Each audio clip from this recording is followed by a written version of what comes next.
ما يحافظ دقنا حافظ كلا دقنا حافظين واحد بيها ما صار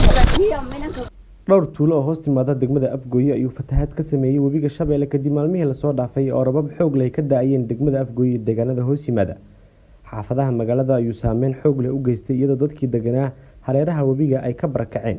maamulka gobolka Shabeelle hoose ayaa gaarsiiyay goobaha webiga fatahaadda ka sameeyay jabaano lagu xiro biyaha gudoomiyaha degmada Afgooye ee gobolka Shabeelle hoose ayaa sheegay in fatahaadda ay sababtay in isku socodka magaalada uu hakad galo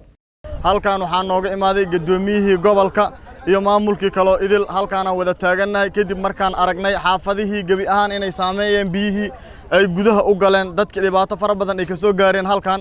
gudoomiyaha gobolka Shabeelle hoose Ibrahim Aadan Cali Najax ayaa waxa ugu baaqay dawladda Soomaaliya iyo maamul goboleedka Koonfur Galbeed Soomaaliya in gurmad degdeg ah laga soo gaaro dadka ay saameyntu ku yeelatay fatahaadda isagoo sidoo kale sheegay in daadadka roobkii da'ay maalmihii la soo dhaafay ay sababeen in ay go'doomaan degmooyinka Baraawe iyo Marka webiga degmada Afgooye wuxuu ka fatahay ilaa iyo 3 meel ayuu jabsaday sidaas hadda arkaysaan meelihii kale aan soo marnay ilaa iyo meeshaan oo idil maamulku wuxuu wadaa dadaal xoog badan meelaha hadda uu saameynta ku yeeshay webiga fatahaadda webiga waa degmadan Afgooye Mareerey Sabiid iyo Aanoole sidaas la mid ah wadada isku xirtaa Shalambood iyo Marka si toos ah ay u go'an tahay waxa saameeyay biyihii ka yimid dooxooyinka sidaas la mid ah degmada Marka